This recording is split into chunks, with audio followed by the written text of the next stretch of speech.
Mientras mis hermanos bebían champán pagado con mi dinero, yo daba mi último aliento en una sombría sala de caridad. Pasé toda una vida limpiando sus desastres, y terminó con ellos robando mi herencia y dejándome pudrir. Pero, milagrosamente, abrí los ojos a una realidad de hace 3 años. Esta vez, son ellos los que se van a ahogar. Lo último que recuerdo de mi primera vida es el penetrante olor a lejía, y el pitido rítmico y agónico de un monitor cardíaco a punto de fallar. Tenía 32 años, pero mi cuerpo parecía de 80. Mi hígado fallaba, mis riñones se apagaban, y estaba completa y devastadoramente sola. Había pasado toda mi vida adulta siendo la solucionadora de problemas de la familia Balbuena, cuando mi hermano mayor, Adrián, malversó $250,000 de la empresa de logística del abuelo para cubrir sus deudas de juego en Macao. Fui yo quien liquidó mi cartera de acciones personal para reponer los fondos en silencio. Cuando mi hermana pequeña, Beatriz, tuvo un accidente con fuga en Marbella, fui yo quien pagó a la víctima.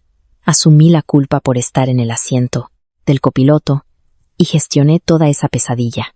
Yo era la responsable, la aburrida, el escudo. ¿Y cómo me lo pagaron? Cuando el abuelo, Ricardo Balbuena, finalmente falleció, Adrián y Beatriz presentaron una serie de documentos falsificados y libros de contabilidad manipulados a los abogados del patrimonio. Me pintaron como una carga financieramente inestable, porque había pasado años moviendo dinero discretamente para cubrir sus huellas. El rastro de papel me hacía parecer la ladrona. Se lo llevaron todo. La empresa, la finca en La Moraleja, los fondos fiduciarios. Me echaron con nada más que una maleta. Y cuando el estrés finalmente provocó mi colapso autoinmune, ni siquiera pagaron una habitación de hospital privada mientras yo agonizaba. Mi última visita no fue un médico, fue Beatriz. Se paró a los pies de mi cama de hospital barata y chirriante. Llevaba el collar de esmeraldas vintage de Cartier, que el abuelo me había prometido explícitamente a mí. No parezcas tan trágica, Clara, susurró. Sus labios estaban pintados de un carmesí perfecto y cruel.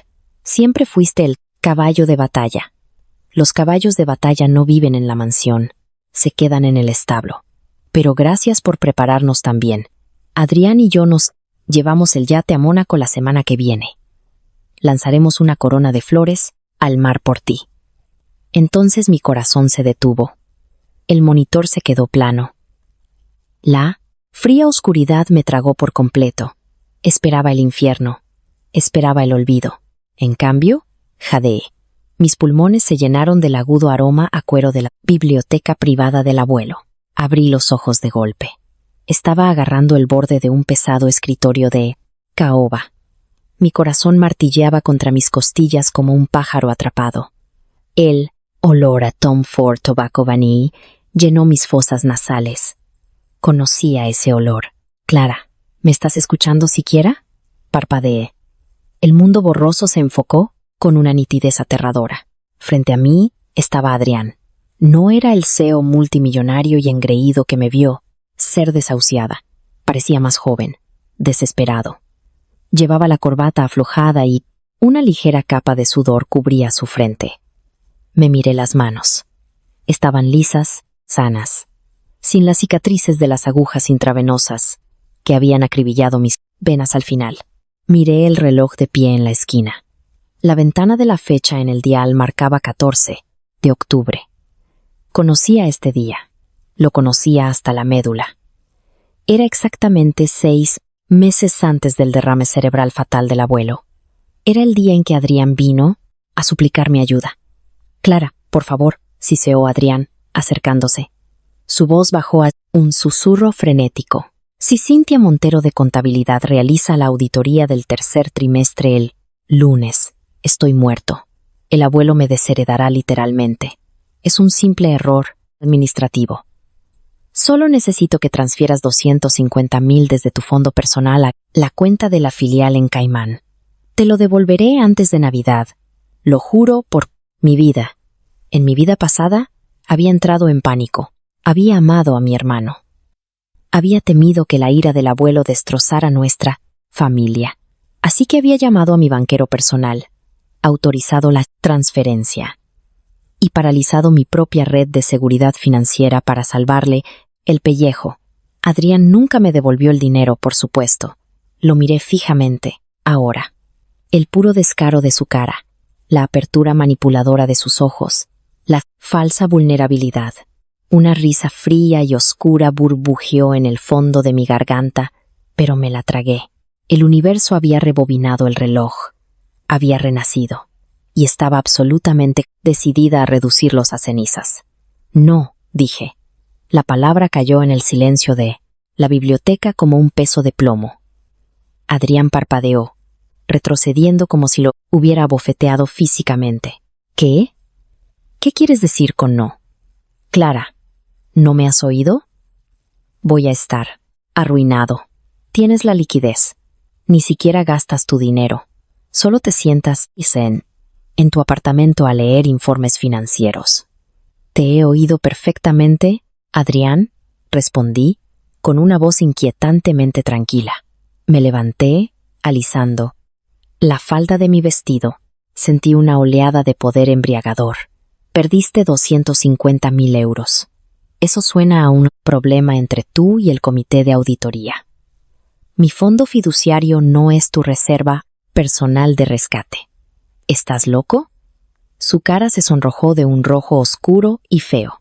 Su máscara de desesperación se deslizó, revelando al monstruo consentido que había debajo. Soy el mayor. Soy el heredero de Logística Valbuena. Si yo caigo, las acciones se hunden y tú también pierdes. Entonces supongo que será mejor que llame a mi broker y venda en corto las acciones, dije rotundamente. Cogí mi bolso del sillón de cuero. Arregla tu propio error administrativo, Adrián, o díselo al abuelo. He oído que valora la honestidad. Salí de la biblioteca, dejándolo tartamudeando en estado de shock. Mientras caminaba por el gran pasillo de la finca, mi reflejo se veía en los cantos escantosei, antiguos espejos dorados. Me veía exactamente igual, ordenada, profesional, discreta. Pero detrás de mis ojos, el caballo de batalla estaba muerto. El depredador alfa acababa de despertar. Las consecuencias de mi negativa no tardaron en afectar la dinámica familiar. Para el martes, el aire en la finca estaba cargado de tensión. Adrián había logrado esquivar temporalmente la auditoría, pero yo sabía cómo lo hizo. En mi vida pasada, descubrí años después que cuando Adrián estaba realmente acorralado, no confesaba.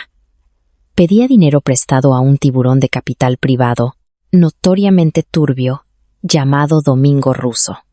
Russo cobraba intereses desorbitados y usaba su influencia para forzar su entrada en las juntas directivas. Adrián acababa de meter el pie en una trampa para osos. Y todo lo que tenía que hacer era esperar a que se cerrara. Pero Adrián no era mi único parásito. El jueves, Beatriz me invitó a almorzar en San Celoni, en Madrid. Esta era una maniobra clásica de Beatriz. Solo me invitaba a comidas con estrellas Michelin cuando necesitaba que les hiciera los deberes. Se sentó frente a mí, picoteando su delicado marisco con un tenedor de plata. Parecía una portada de revista con su tuit de Chanel hecho a medida. Bebí mi agua con gas, observando su actuación. Clara, cariño, pareces agotada, arrulló Beatriz, aunque sus ojos eran agudos, calculadores. De verdad, necesitas empezar a cuidarte. Conozco a una esteticista fabulosa en el barrio de Salamanca. Podría reservarte una cita. Estoy bien, Beatriz. ¿Solo? ¿Ocupada? Dije cortésmente. ¿De qué querías hablar? Ella suspiró, dramáticamente, inclinándose hacia mí. La gala del 75 cumpleaños del abuelo se acerca, y él insiste en esta absurda cumbre familiar previa. Quiere que cada uno de nosotros presente una iniciativa de crecimiento estratégico para la empresa. Sabes que no soy buena con toda esa jerga aburrida en la cadena de suministro. Soy la cara de la familia. Yo me encargo de las redes benéficas. Esperaba que... Bueno, tú siempre tienes ideas tan brillantes. En la primera línea de tiempo, le había entregado una propuesta infalible y meticulosamente investigada sobre la optimización de nuestros centros de distribución europeos. Beatriz había tomado mi carpeta, quitado mi nombre y la había presentado al abuelo con tanto estilo que él lloró abiertamente de orgullo, llamándola visionaria. Cuando intenté hablar, Adrián y Beatriz me hicieron luz de gas frente a toda la junta, alegando que estaba celosa e intentando robarle el mérito. Le sonreí ahora, una sonrisa cálida y fraternal que no llegaba a mis ojos. Claro, Bea. De hecho, tengo algo en lo que he estado trabajando. Es de alto riesgo, pero de alta recompensa.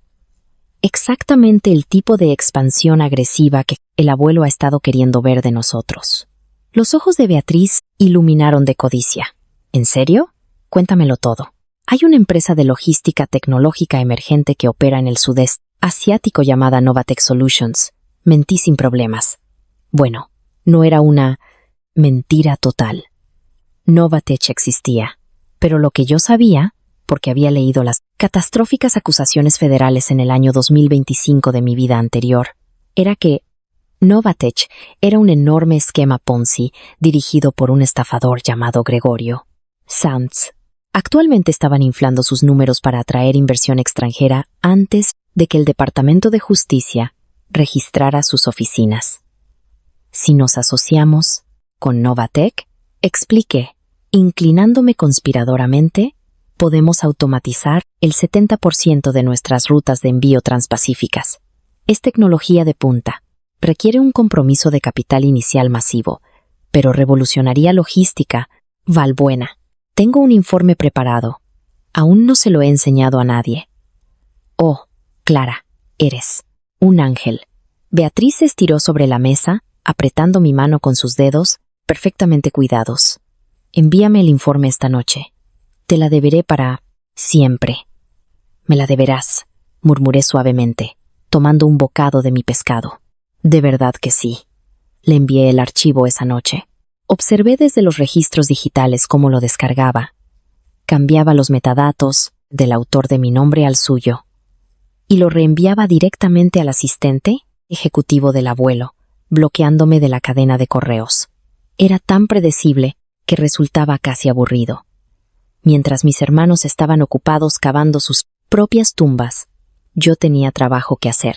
A la mañana siguiente, evité a los abogados corporativos habituales de la familia y entré en las oficinas privadas de Carlos Abernathy. Carlos era un socio principal de una firma rival, un hombre conocido por su integridad, despiadada y su absoluto desdén por el nepotismo. También era el hombre que había intentado ayudarme en mi vida pasada, solo para ser superado por los documentos falsificados de Adrián. Señorita Valbuena, dijo Carlos, mirando por encima de sus gafas mientras me sentaba frente a su pesado escritorio de roble. ¿A qué debo el placer? Su familia suele preferir a los perros falderos de Sterling y Vance. Necesito un abogado independiente, señor Abernathy, dije, colocando una gruesa carpeta de cuero sobre su escritorio. La salud de mi abuelo está fallando, aunque no lo admita. En los próximos 6 meses, la sucesión de Logística Valbuena será disputada. Tengo razones para creer que mi hermano y mi hermana están involucrados en graves irregularidades financieras para asegurar sus posiciones. Carlos levantó una ceja, abriendo la carpeta. Dentro había copias de cada libro de contabilidad, cada extracto bancario y cada correspondencia por correo electrónico que había copiado en secreto de los servidores de la empresa en los últimos 3 días. Había limpiado meticulosamente mi propio nombre de todos los líos anteriores de Adrián, aislando efectivamente sus anomalías financieras. Estas son acusaciones serias. Clara. Si lo que estoy viendo es cierto, su hermano tiene un agujero enorme en las finanzas de su división, y alguien está manipulando activamente las proyecciones del tercer trimestre para ocultarlo. Así es, confirmé. Y actualmente está buscando capital externo no autorizado para taparlo. Necesito que establezca un fideicomiso ciego para mis activos personales, completamente aislado del paraguas corporativo de Valbuena, cuando las auditorías finalmente lo alcancen. No seré arrastrada en la onda expansiva. Además, quiero contratarlo discretamente para que represente mis intereses cuando finalmente se lea el testamento del abuelo. Carlos se recostó, estudiándome con un respeto recién descubierto. Está jugando un juego muy peligroso contra su propia sangre, señorita Valbuena. No son mi sangre, señora Abernathy, dije, mi voz endureciéndose como el hielo. Son parásitos, y estoy harta de alimentarlos. La trampa estaba puesta. El cebo había sido mordido. Ahora todo lo que tenía que hacer era esperar la cumbre familiar y ver a los niños dorados del Imperio Valbuena hacerse pedazos frente al hombre que adoraban. La cumbre familiar de los Valbuena era una tradición que el abuelo Ricardo instituyó hace una década. Era menos una reunión familiar y más un deporte sangriento corporativo celebrado en la imponente sala de juntas de la sede de Logística Valbuena en Madrid un viernes por la mañana. El aire en la sala era tan fresco y frío como el viento de otoño que azotaba las ventanas del suelo al techo. El abuelo se sentó a la cabeza de la larga mesa de caoba. Su postura era rígida. Sus ojos de halcón nos escaneaban a los tres. A su lado se sentaba Harrison Cole, el director de operaciones de la empresa, un hombre cuya expresión habitual era un ceño fruncido de desaprobación. Adrián parecía no haber dormido en una semana. Su traje brioni a medida le quedaba un poco holgado y no paraba de mirar obsesivamente su teléfono. El plazo de Domingo Russo le pisaba los talones, y la auditoría del tercer trimestre se cernía sobre el lunes. Beatriz, sin embargo, estaba radiante. Llevaba una impecable chaqueta blanca de Oscar de la Renta, proyectando la imagen de una ejecutiva visionaria. Tenía un brillante prospecto de 50 páginas, encuadernado en cuero frente a ella. «Empecemos», carraspeó el abuelo. Su voz era áspera como el papel de lija, pero imponía un silencio absoluto. Construí este imperio a partir de un único almacén en un polígono en Getafe. Necesito saber cuál de vosotros tiene las agallas para llevarlo al próximo siglo. Beatriz, has estado inusualmente insistente en presentar primero. Gracias, abuelo, dijo Beatriz, levantándose con una sonrisa deslumbrante y ensayada. Caminó hacia el proyector, conectando su tablet. La pantalla se iluminó con el logo elegante y moderno de Novatech Solutions. Me senté en silencio, con las manos cruzadas en mi regazo. Mi expresión era una máscara de interés suave y solidario. Por dentro, mi pulso era un tamborileo constante y rítmico de anticipación. Durante 20 minutos, Beatriz presentó la asociación con Novatech. Usó todas las palabras de moda que había memorizado de mi informe. Integración, sinérgica, enrutamiento transpacífico automatizado, contabilidad blockchain. Pintó un cuadro de una logística valbuena modernizada que dominaría los mercados asiáticos, requiriendo una inyección de capital inicial de 50 millones de euros. El abuelo escuchó atentamente. Por un momento, vi un destello de orgullo genuino en sus viejos y cansados ojos. Era la misma mirada que le había dado en mi vida pasada cuando robó mi propuesta del centro europeo. Me revolvió el estómago, pero las náuseas fueron rápidamente reemplazadas por una determinación gélida. Una jugada muy agresiva, Beatriz, reflexionó el abuelo, golpeando su pluma Montblanc de oro contra la mesa. Alto riesgo, pero los modelos de automatización parecen innegablemente rentables. Harrison, ¿qué piensas? Harrison Cole se ajustó las gafas, mirando su teléfono, que había estado vibrando incesantemente durante los últimos 3 minutos. Su rostro, normalmente una máscara ilegible, de repente se puso completamente pálido. Señor, dijo Harrison, con voz tensa, creo que necesita ver esto. Deslizó su tablet sobre la mesa hacia el abuelo. Se estaba reproduciendo una transmisión en vivo de Bloomberg News. El titular en la parte inferior de la pantalla decía en letras rojas y llamativas, El Departamento de Justicia registra la sede de Novatech Solutions. El CEO, Gregorio Sanz, acusado de un esquema Ponzi de 400 millones. El silencio en la sala de juntas fue absoluto. Era tan silencioso que podía oír el leve zumbido de las rejillas del aire acondicionado. El abuelo miró la pantalla. El color desapareció de su rostro, reemplazado rápidamente por una ira aterradora, moteada y púrpura. Lentamente, levantó la vista hacia Beatriz. ¿Querías?, dijo el abuelo, su voz un susurro, letal y vibrante. Invertir 50 millones de euros de la liquidez de mi empresa en un esquema Ponzi federal. Beatriz se quedó helada. La sonrisa triunfante se deslizó de su cara como arcilla húmeda. ¿Qué? No, eso. Eso debe ser un error. Los números eran sólidos. Las proyecciones. Las proyecciones fueron fabricadas por un criminal, rugió el abuelo, golpeando la mesa con el puño. Las tazas de café temblaron. ¿No hiciste absolutamente ninguna diligencia debida? ¿Simplemente leíste un folleto y decidiste apostar el legado de esta familia en un fraude? El pánico se apoderó de Beatriz.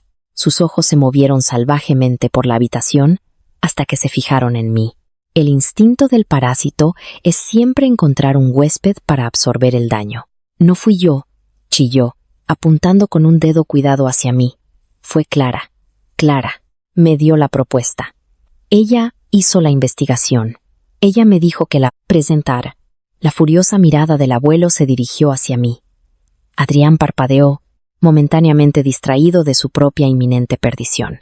Dejé que mis ojos se abrieran en una perfecta e inalterada sorpresa. Me llevé una mano al pecho, con la respiración entrecortada. Beatriz, ¿de qué estás hablando? No te hagas tonta, zorra, gritó Beatriz, perdiendo por completo su apariencia aristocrática. Me diste la memoria USB en San Celoni. Tú escribiste el informe. Abuelo, dije, mi voz temblando lo suficiente para sonar profundamente herida. Metí la mano en mi maletín y saqué mi portátil. No tengo idea de por qué Beatriz dice esto. Le envié un enlace a mi espacio de trabajo el jueves, porque me pidió ayuda para formatear una presentación. Pero esto es lo que le envié. Giré mi pantalla. Se mostraba claramente, con marcas de tiempo verificadas por los propios servidores seguros de la empresa, una propuesta meticulosamente detallada, aburrida, pero increíblemente segura sobre la optimización de los centros de la cadena de suministro europeos. No sé de dónde sacó Novatech, susurré, mirando a Beatriz con una mezcla de lástima y horror. Nunca sugeriría invertir en una startup tecnológica del sudeste asiático sin verificarla primero a través del equipo de evaluación de riesgos de Harrison. Harrison asintió con firmeza. La huella digital de Clara lo confirma, señor. Ella es la autora del informe de logística europea.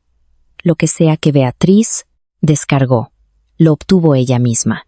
Porque, por supuesto, después de que Beatriz descargara mi cebo original de Novatech, yo había cambiado inmediatamente el archivo en la unidad compartida en la nube. Era demasiado perezosa para volver a comprobarlo. Demasiado arrogante para darse cuenta de que estaba de pie sobre una trampilla. Mentirosa.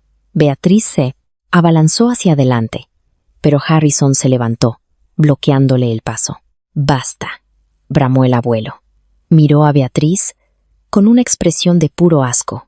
Una mirada que yo había recibido tantas veces en mi vida pasada. Eres imprudente, Beatriz. Eres incompetente. Y peor, eres una cobarde que intenta culpar a su hermana de sus propios fracasos catastróficos. Recoge tu escritorio. Está suspendida de la junta con efecto inmediato. Beatriz rompió a llorar histéricamente, huyendo de la sala. Un parásito menos. El abuelo se frotó las sienes, respirando pesadamente. Parecía agotado. Viejo. Adrián, gruñó sin levantar la vista. Por favor, dime que tu división está en mejor forma. La auditoría del tercer trimestre es el lunes. Adrián tragó saliva audiblemente. El sudor en su frente era ahora una capa visible y brillante. En realidad, abuelo, esperaba hablar contigo en privado sobre un ligero retraso administrativo con respecto a la filial de Caimán. Me recliné en mi silla, bebiendo mi agua. El castillo de naipes temblaba en el viento. El fin de semana fue una pesadilla caótica para la familia Balbuena, pero para mí fue una sinfonía que sonaba exactamente según mi partitura. Adrián, completamente sin opciones y bloqueado por mi negativa a rescatarlo, cometió su último y fatal error. El domingo por la noche, intentó falsificar mi firma en una autorización de transferencia bancaria para sacar los 250.000 euros de mi fondo personal para cubrir sus fondos malversados antes de la auditoría de Cynthia Montero a la mañana siguiente. En mi vida pasada, nuestras cuentas familiares estaban tan entrelazadas que una falsificación podría haberse colado por las grietas de nuestros complacientes banqueros privados. Pero en esta vida tenía a Carlos Abernathy. Cuando Adrián envió por fax el documento falsificado al banco, inmediatamente activó una alerta de fraude. Mis activos habían sido transferidos a un fideicomiso ciego, prueba de todo. No solo se rechazó la transferencia, sino que el banco notificó automáticamente a Carlos Abernathy, quien, a su vez, legalmente obligado por mis instrucciones, notificó al equipo legal personal del abuelo de un intento de fraude electrónico contra mi patrimonio. El lunes por la mañana trajo la tormenta. Fui convocada a la finca en La Moraleja. Cuando llegué a la biblioteca, la misma habitación donde me había despertado en esta segunda vida, la atmósfera era apocalíptica. El abuelo estaba sentado detrás de su escritorio de caoba, agarrándose el pecho. Su tez tenía un alarmante tono grisáceo. De pie en la esquina, Carlos Abernathy, con aspecto sombrío y completamente inflexible. Y en el centro de la habitación, de rodillas, estaba Adrián. Estaba sollozando. «Robaste a la empresa», jadeó el abuelo. Su voz carecía de su trueno habitual, reemplazada por un sonido devastador, roto y hueco. «Te jugaste $250.000 de euros. Y cuando llegó la auditoría, intentaste robarle a tu propia hermana para cubrirlo. Iba a devolverlo», suplicó Adrián, arrastrándose hacia adelante para agarrar el borde del escritorio. «Abuelo, por favor». Los hombres de Domingo Russo visitaron mi apartamento anoche. Me amenazaron. Si no pago el capital más sus intereses, me van a romper las piernas, o algo peor.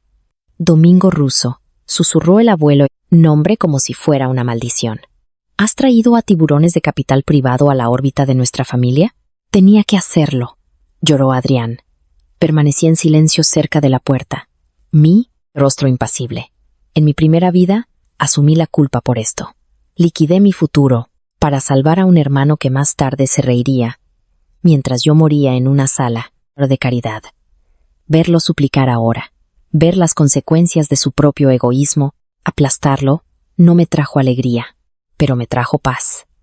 Una paz absoluta e inquebrantable. «Tú no eres nieto mío», dijo el abuelo, con la voz temblorosa. De repente, el abuelo jadeó. Su mano se aferró a su pecho. Sus ojos se pusieron en blanco. «¡Abuelo!», gritó Adrián. Fue un infarto de miocardio masivo.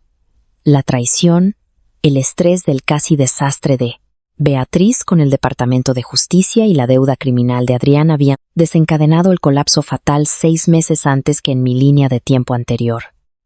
Los paramédicos llegaron en 10 minutos, pero ya era demasiado tarde. Ricardo Balbuena estaba muerto. 3 semanas después, el cielo sobre Madrid era de un gris, magullado y lloroso. Nos sentamos en la sala de conferencias acristalada de la firma de Carlos Abernathy. Beatriz vestía de seda negra, con los ojos rojos, aunque sospechaba que lamentaba más sus tarjetas de crédito suspendidas que a nuestro abuelo. Adrián parecía vacío, con un pómulo magullado.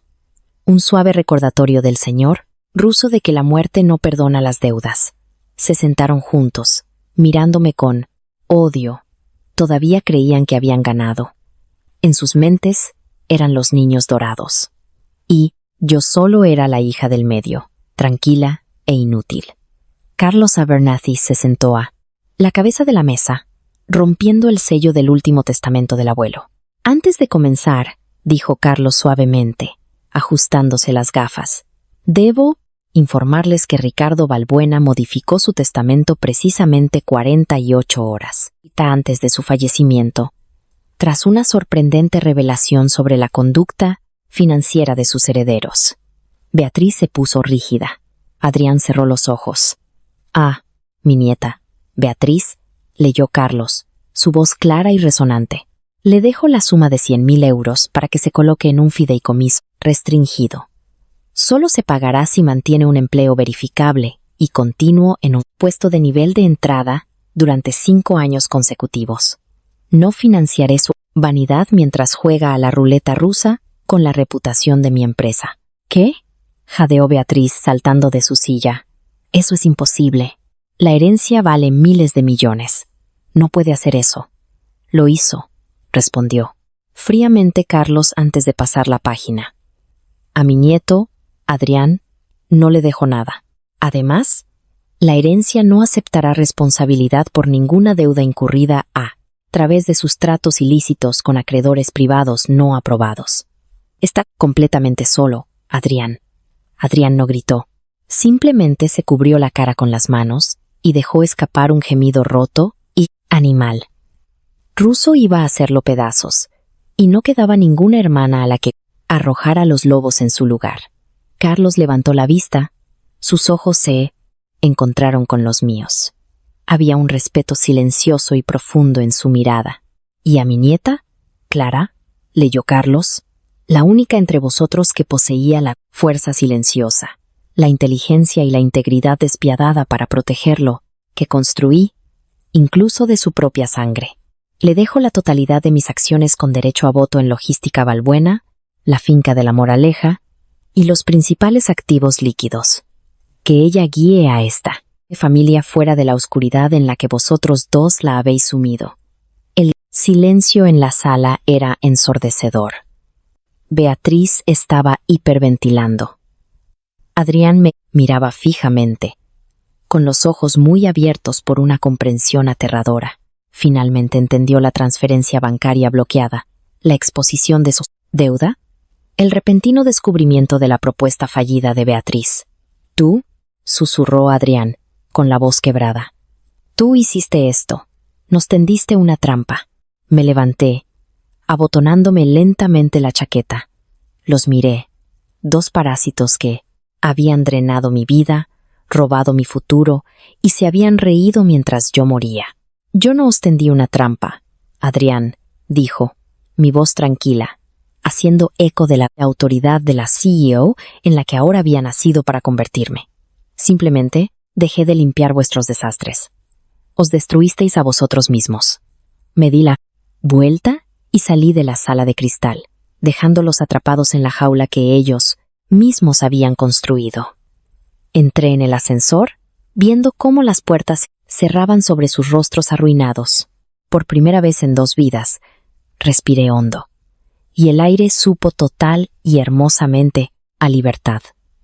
Si esta historia de venganza definitiva y de recuperación del poder te ha mantenido al borde de tu asiento, dale al botón de me gusta ahora mismo. ¿Alguna vez has tenido que cortar con familiares tóxicos para proteger tu propia paz? Cuéntame tu historia en los comentarios de abajo. Leo cada uno de ellos. No olvides compartir este video con alguien que necesite un recordatorio para saber lo que vale. Y suscríbete para más historias de drama de la vida real, increíbles cada semana. La segunda historia, la voz del presentador se quebró. El titular de última hora cruzó la pantalla. Vuelo 207, con 34 estudiantes de bachillerato, desaparecido del radar. Mi móvil vibró. Era un mensaje automático de mi mejor amiga, enviado justo antes de despegar. Se suponía que yo debía estar en ese avión, pero sabía que no. Yo ya había muerto en él una vez. El recuerdo de mi muerte no se desvanecía. Se aferraba a mí como arena mojada, el sonido del metal rasgándose, la descompresión explosiva que me arrancó el aire. el agua helada y negra del Atlántico entrando en la cabina, arrastrándome al abismo, mientras los gritos de mis compañeros eran tragados por el océano. Recordaba la mano de Laura soltándose de la mía. Recordaba el ardor en mi pecho, cuando finalmente cedí. E inhalé el agua salada.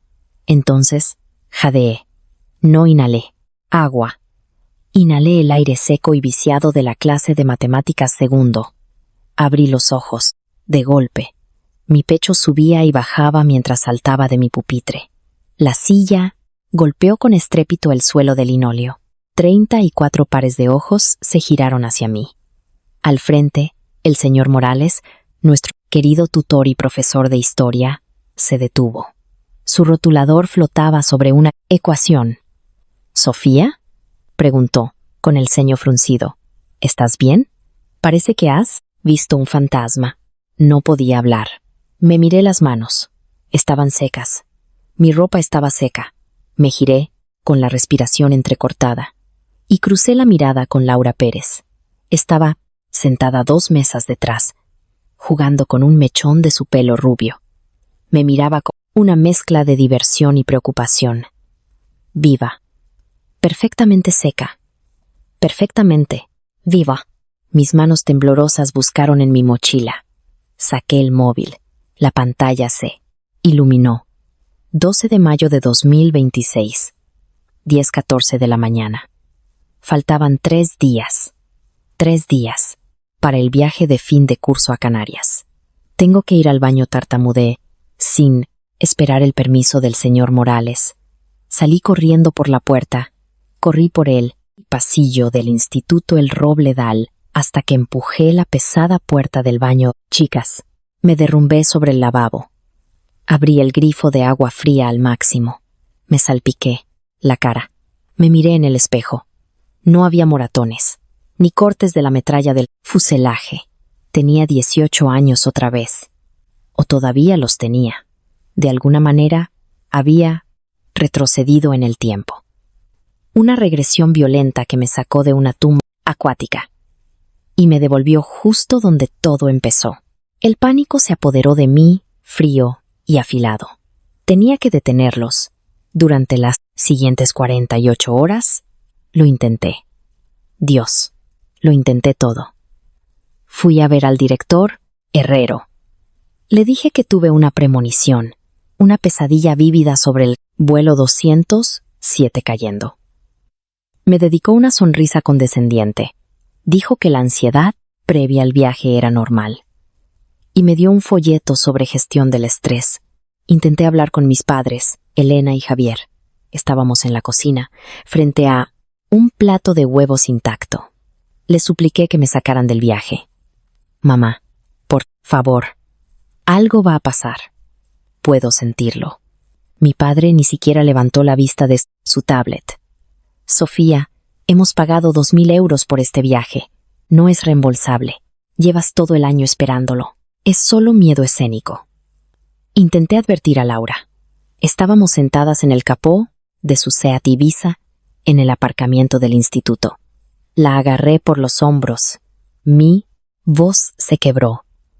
Laura, no puedes subir a ese avión. Si vas, morirás. Moriremos. Todos. Ella solo se rió, apartando mis manos. Vale, dramática. Mira, si el avión se cae, nos caeremos juntas, cogidas de la mano, pero no nos vamos a perder una semana de margaritas sin alcohol en la playa. Porque hayas visto demasiado Destino Final, nadie me creyó. Para ellos, yo solo. Era Sofía. La chica que le da demasiadas vueltas a todo. Teniendo una crisis melodramática. Para mí, era un fantasma andante, viendo a 34 compañeros marchar hacia un matadero. La noche del 14 de mayo, la víspera del viaje, me di cuenta de algo terrible. El universo es una máquina obstinada. No le importan las advertencias. Si no podía salvarlos, tenía que salvarme a mí misma. Pero mis padres me iban a obligar a subir a ese autobús mañana. Necesitaba una excusa sólida, innegable. Necesitaba una emergencia médica a las 2 de la mañana. Me senté en mi cama. La pantalla brillante del portátil iluminaba la habitación. Investigué condiciones médicas agudas. ¿Un hueso roto? No, no podía romperme mi propio brazo. ¿Una intoxicación alimentaria? Demasiado fácil de descartar. Dirían que tomara algo y durmiera en el avión. Entonces lo encontré. Apendicitis. Aguda. Era perfecto. Requería hospitalización inmediata. No se podía descartar sin observación. Y dependía mucho de los síntomas que el paciente describía. Me memoricé los signos. Dolor que empieza en el ombligo y se desplaza al abdomen inferior, derecho. Náuseas, fiebre baja. Y el billete dorado, la sensibilidad de rebote. El dolor intenso que sientes no cuando el médico presiona tu estómago, sino exactamente cuando suelta la presión. A las 5 de la mañana sonó mi alarma. Era la hora de la actuación de mi vida. Entré tambaleándome en la habitación de mis padres, agarrándome el costado. Las lágrimas corrían por mi cara. Mamá, papá, gemí, doblándome de dolor. Me duele. Dios mío, me duele muchísimo. En 20 minutos estaba en la parte de atrás de nuestro coche. Íbamos a toda velocidad hacia el Hospital Clínico San Carlos. Mi padre llevaba mi bolsa de viaje, pensando que quizá me darían algo y aún llegaríamos al autobús de las 7. Pero yo sabía exactamente cómo actuar con los médicos. En las luces brillantes de urgencias, el doctor Arias Méndez, un médico de rostro severo, presionó sus dedos en mi abdomen. ¿Te duele esto, Sofía?, preguntó con calma. Un poco jadeé, apretando los dientes. Luego, retiró su mano rápidamente. Inmediatamente, solté un grito desgarrador. Arqué la espalda en la camilla y rompí a llorar sin control. El semblante del doctor Méndez cambió al instante. Miró a mis padres. Sensibilidad de rebote clásica, dadas sus náuseas y el dolor localizado.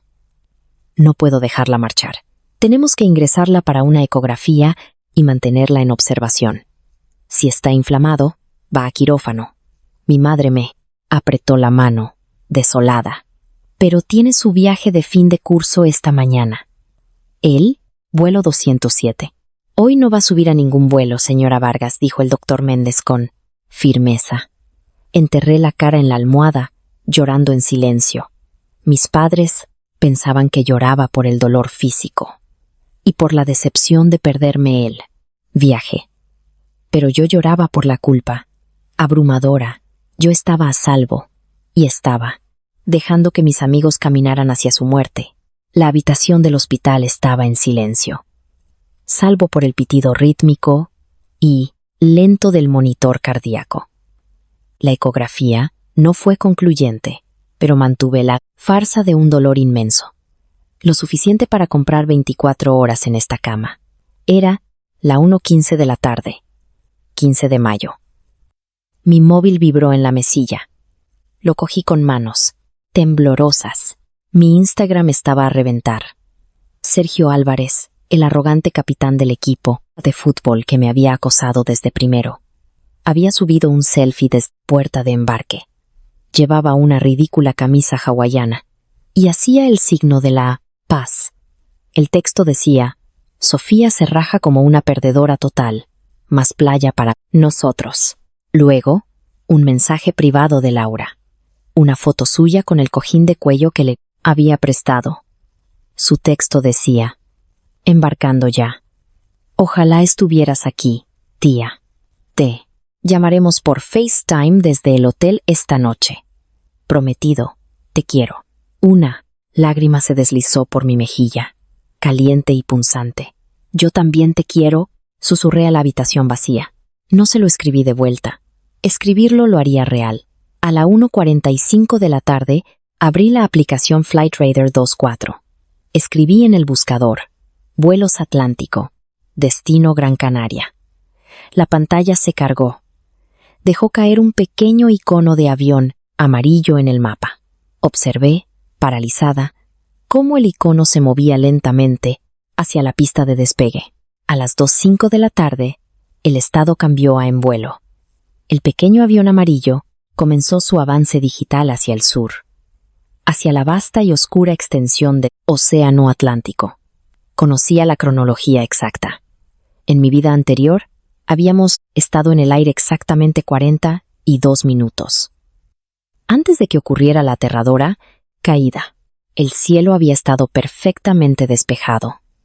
No hubo tormenta, ni aviso, solo una caída repentina y violenta, que lanzó el equipaje de los compartimentos superiores y arrancó las máscaras de oxígeno del techo. Miré el reloj digital de mi móvil. 2:30 p.m., 2:40 p.m., 2:45 p.m. El icono amarillo estaba ahora sobre la parte más profunda del agua, lejos de cualquier costa. 2:47 p.m. Se me cortó la respiración. El monitor cardíaco a mi lado se aceleró, delatando mi pánico. Bip, bip, bip, bip, bip. En la pantalla, el icono amarillo se congeló. La lectura de altitud, que se había mantenido estable a 35.000 pies, desapareció de repente. La velocidad cayó a 0. Actualicé la aplicación. La pantalla parpadeó. Y luego apareció un texto en rojo y negrita. Vuelo no encontrado. Señal perdida. No susurré, llevándome las manos a la boca. No, no, no. Aunque sabía que iba a pasar. Aunque había vivido el agua helada y los gritos. Verlo suceder desde la seguridad de una cama de hospital rompió algo dentro de mí. Era una cobarde. Había cambiado sus vidas por la mía. Me quedé sentada en un silencio agónico durante 23 minutos. Entonces, la televisión de la esquina, que estaba sintonizada en un programa de cotilleos, se cortó abruptamente. Apareció el presentador del canal 8 local, David Fuentes. Estaba pálido. Su corbata, ligeramente torcida, sostenía un papel en sus manos temblorosas. Interrumpimos nuestra programación para traerles una noticia de última hora. La AESA acaba de confirmar que el vuelo 207 de Vuelos Atlántico con destino a Gran Canaria ha desaparecido del radar sobre el Océano Atlántico. El vuelo transportaba a 38 pasajeros, incluidos 34 estudiantes de último año y 4 profesores acompañantes del Instituto El Robledal. La puerta de mi habitación se abrió de golpe. Mi madre estaba allí, su rostro sin color, sus ojos abiertos con un terror que nunca había visto. Corrió hacia mi cama. Se derrumbó sobre mí, sollozando histéricamente contra mi bata de hospital. Lloraba porque se dio cuenta de lo cerca que estuvo de perderme. Pensaba que mi apendicitis me había salvado la vida. A la tarde siguiente, mis síntomas desaparecieron milagrosamente. Me dieron el alta. Volver a mi barrio fue como entrar en un cementerio. El pueblo estaba destrozado. Furgonetas de Antena 3, Telecinco y La Sexta llenaban las calles frente al instituto. Ya se estaban atando lazos amarillos en los robles de la calle Mayor. Esa noche se celebró una vigilia en el gimnasio del instituto. Entré, con mis padres flanqueándome como guardaespaldas. El olor a cera y sudor, rancio, fue completamente dominado por el aroma sofocante de cientos de arreglos florales. 38 sillas vacías estaban dispuestas en la cancha de baloncesto. En cada silla, una fotografía enmarcada. El señor Morales, Sergio Álvarez, Sara, Jiménez y Laura. Me quedé en las gradas del fondo, mirando la cara sonriente de Laura, sintiendo el peso aplastante de la culpa del superviviente, amenazando con asfixiarme de nuevo. La gente me miraba. Podía sentir sus ojos clavados en mi nuca. Los susurros eran lo suficientemente altos como para oírlos. Esa es Sofía. Sé, suponía que iba con ellos. Se puso enferma ayer por la mañana. ¡Qué suerte! ¿Por qué Dios la salvó a ella? De repente, la señora Pérez, la madre de Laura, se separó de la primera fila. Tenía los ojos rojos, el rostro demacrado. Subió por las gradas, esquivó a mis padres y me agarró por los hombros. Sus uñas se clavaron en mi piel. ¿Por qué? Sollozó, su voz resonando en el gimnasio. ¿Por qué estás tú aquí, Sofía? Se suponía que debías estar con ella. Prometisteis que os cuidaríais la una a la otra. Lo siento, logré decir, con las lágrimas cegándome. Lo siento mucho. Mi padre la apartó con delicadeza y nos fuimos pronto. Fui a casa y me encerré en mi habitación. La operación de búsqueda y rescate estaba en todas las noticias. Guardacostas, equipos de sonar de la Armada, helicópteros, escaneando miles de kilómetros cuadrados de océano. Pero pasaron 3 días. Luego 5. Luego 1 semana. No encontraron nada. Ni restos, ni una mancha de aceite, ni cuerpos, ni la caja negra. Era como si el vuelo 207 hubiera sido borrado de la faz de la tierra. Yo sabía que estaban muertos. Recordaba haberme ahogado con ellos. La línea temporal se estaba corrigiendo. Mantenía la tragedia intacta, solo que sin mi presencia. Me resigné a vivir con el secreto, a cargar con los fantasmas de mis compañeros por el resto de mi vida. Hasta la 8ª noche. Eran las 3:17 de la madrugada. La casa estaba en silencio absoluto. Estaba tumbada en la cama, mirando al techo, cuando mi móvil vibró en la mesilla. Lo cogí, haciendo una mueca por la pantalla brillante en la oscuridad. Era un mensaje de WhatsApp. Se me heló la sangre. La respiración se congeló en mi garganta. El mensaje era de Laura Pérez. Miré la pantalla, mis manos temblaban violentamente. Tenía que ser una broma cruel, un hacker, un fallo. Pero entonces apareció la burbuja de escritura. Laura está escribiendo. 3 segundos agónicos después, apareció un mensaje. Sofía, no nos estrellamos, pero no estamos en Canarias. Aquí está muy oscuro. Por favor, ayúdanos. El señor Morales no es quien pensábamos que era. Se me cayó el móvil. Golpeó el suelo de madera. Había sobrevivido al accidente. Había reescrito la línea temporal, pero mientras miraba la pantalla brillante en la oscuridad, me di cuenta con un pavor nauseabundo que no solo había alterado mi propio destino, también había alterado el de ellos. Y dondequiera que estuvieran era mucho, mucho peor que el fondo del océano. La pantalla brillante me devolvía la mirada. Su luz artificial perforaba la oscuridad de mi habitación, burlándose de mi parálisis. Morales no es quien pensábamos que era. Me apresuré a recoger el móvil del suelo. Mis dedos temblaban tanto que apenas podía teclear. ¿Laura? ¿Es real? ¿Dónde estáis? ¿Estáis heridos? La respuesta tardó minutos agónicos. Vila. Burbuja de escritura aparecer y desaparecer. Mi corazón latía a un ritmo frenético contra mis costillas. No lo sé. Hormigón frío. Sin ventanas. Huele a sal y a óxido. Morales tiene una pistola. Dice que nos ha salvado. Sofía. Él sabía lo del accidente. Mis pulmones simplemente olvidaron cómo procesar el oxígeno. Él lo sabía. ¿Cómo podía el señor Morales, el profesor de historia afable que llevaba chaquetas con coderas, saber sobre el accidente? A menos que yo no fuera la única que... Recordaba el agua helada. Necesitaba una prueba definitiva. Llamar a la policía ahora solo me haría parecer una adolescente histérica, víctima de una broma de mal gusto. Envié un último mensaje desesperado. Laura, envía tu ubicación, envía lo que sea. Describe exactamente lo que ves. No hay señal para mapas, fue la respuesta. Solo una pequeña ventana cerca del techo. Me subí a los hombros de Sergio para mirar. Veo un faro, roto en la parte de arriba, con rayas blancas. Sofía, vuelve. Dice que nos desvió para salvarnos. Sabe lo del agua. Sabe que tú no subiste al avión. El mensaje se detuvo bruscamente. El doble tic de entrega se convirtió en un solo tic gris. Había desconectado. No podía respirar. Mi mente volvió a mi muerte original, analizando cada segundo fragmentado de la pesadilla. En esa agua helada, recordaba ver la cara aterrorizada de Sergio, a Sara aferrada a un cojín flotante, a Laura soltándose de mi mano.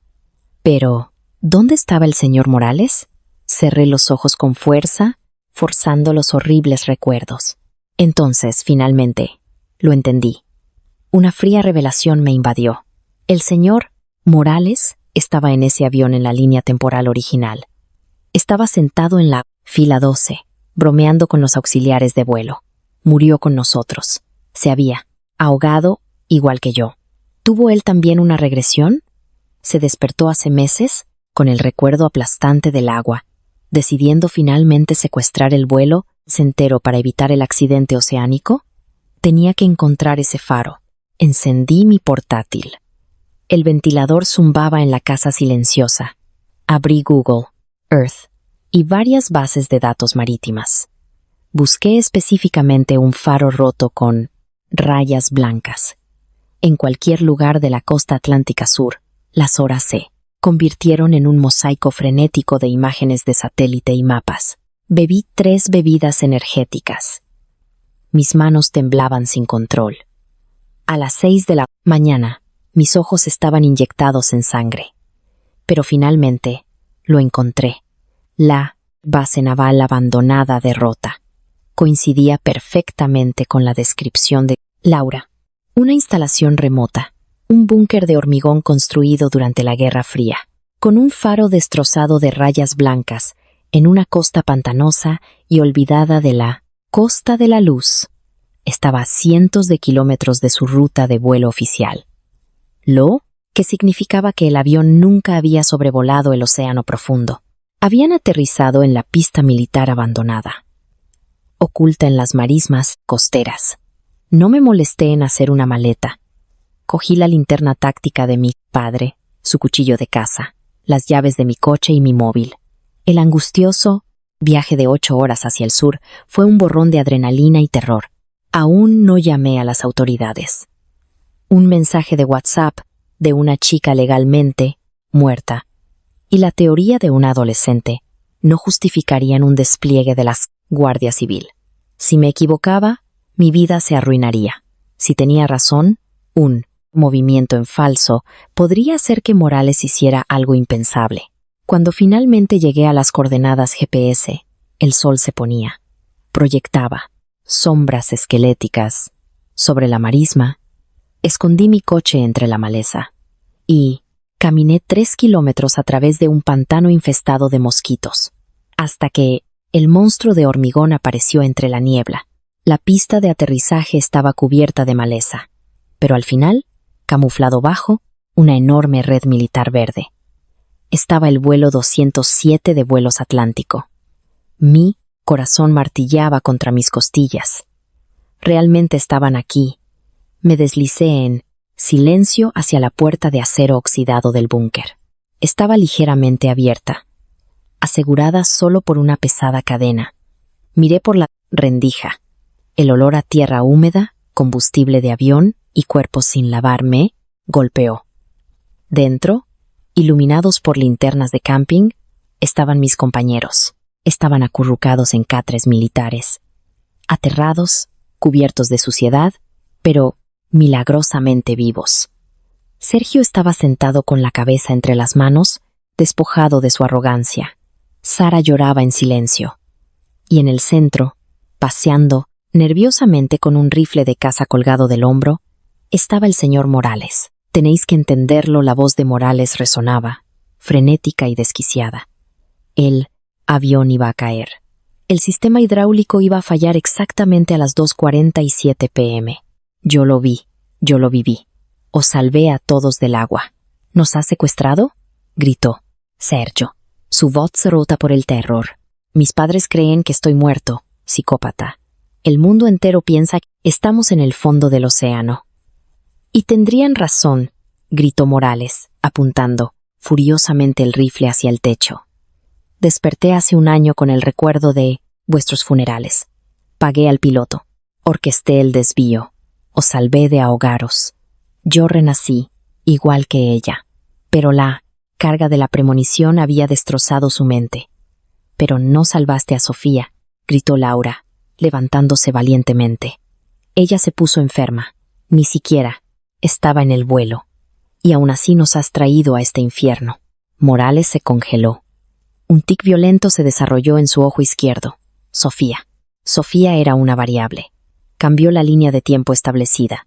Cuando no subió al autobús, supe que el universo se estaba fracturando. Tuve que aseguraros los demás. Tenemos que quedarnos aquí hasta que la fecha del accidente original pase. Hasta que el universo se olvide de nosotros. Es la única forma de engañar a la muerte. Si nos vamos antes, la línea de tiempo se corregirá violentamente. Y os matará a todos. Estaba completamente loco. El aislamiento de su regresión, combinado con su complejo de Mesías, había quebrado su cordura. No los estaba salvando. Los estaba enterrando en una tumba de hormigón. Saqué mi móvil del bolsillo. Finalmente tenía la prueba que necesitaba. Grabé discretamente un video de 15 segundos a través de la rendija, asegurándome de capturar a Morales con el arma. Su rostro frenético era claramente visible, con los estudiantes cautivos al fondo. Abrí la línea de denuncia digital de la Guardia Civil, subí el video y le di a enviar, adjuntando mis coordenadas GPS. Luego, por si acaso, le escribía: mi padre. Llama a la UCO inmediatamente. Encontré el vuelo 207, búnker de Rota. Miré la esquina de mi pantalla. 0. Cobertura. Sin servicio. El mensaje no se envió. Un signo de exclamación rojo se burlaba de mi intento de rescate. El pánico me atenazó la garganta. Retrocedía, ciegas, levantando el móvil, rezando por una señal milagrosa. En mi movimiento frenético, mi bota aplastó una lata de refresco oxidada. El sonido metálico resonó en la noche, como un disparo. Dentro del búnker, Morales se giró, levantó y apuntó el rifle hacia la puerta de acero. ¿Quién anda ahí? Me congelé por completo, pegando la espalda a la pared hormigón. Contuve la respiración.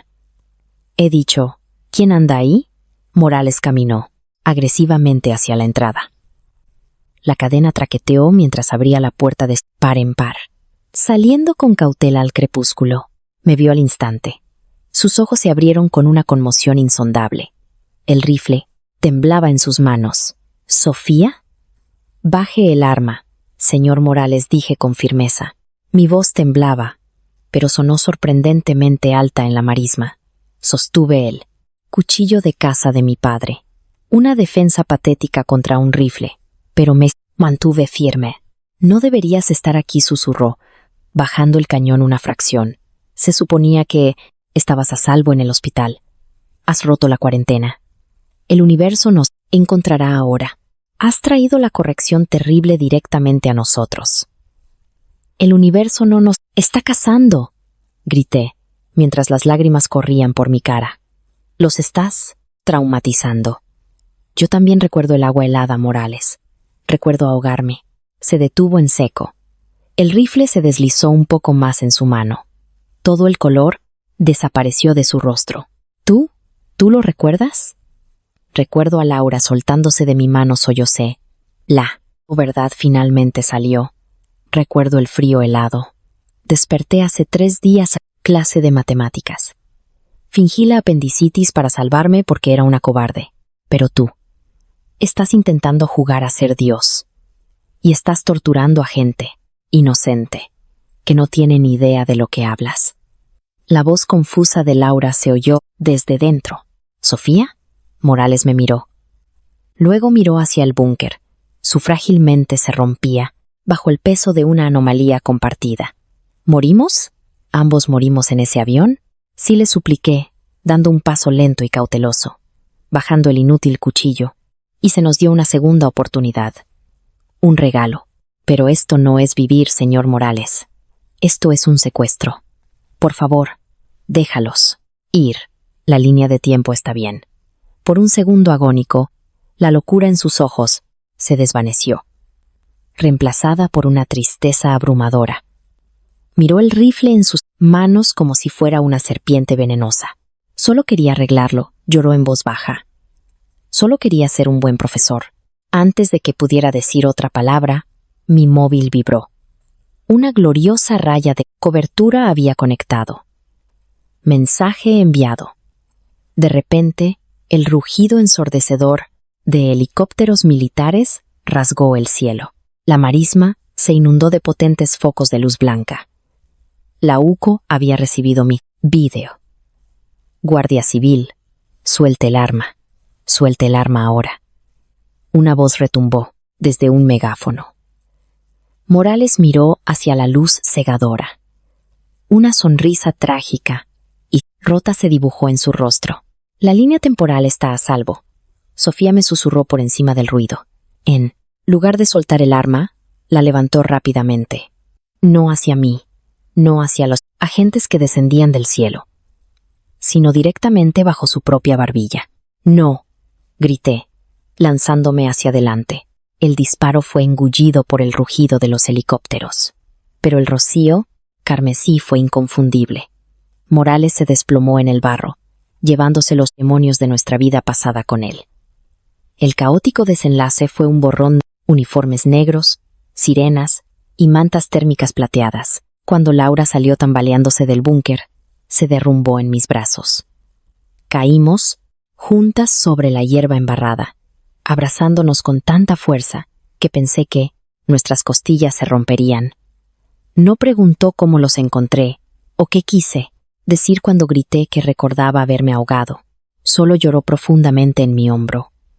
Todos regresamos a casa 2 días después, no como fantasmas trágicos, sino como supervivientes traumatizados de una pesadilla muy diferente y muy real. Los medios nacionales lo llamaron un rescate milagroso de un secuestrador trastornado. Solo yo sabía toda la verdad. El señor Morales se convirtió en un monstruo al final, pero fue un monstruo creado a partir de una tragedia que solo 2 personas en la Tierra recordaban. Ahora, solo quedaba yo para cargar con el pesado y acuático recuerdo del vuelo 207. Si esta increíble historia de supervivencia y renacimiento te ha mantenido al borde del asiento, ya sabes qué hacer. Dale al botón de me gusta para mostrar tu apoyo. Comparte este intenso video con todos tus amigos para ver sus reacciones. Y suscríbete.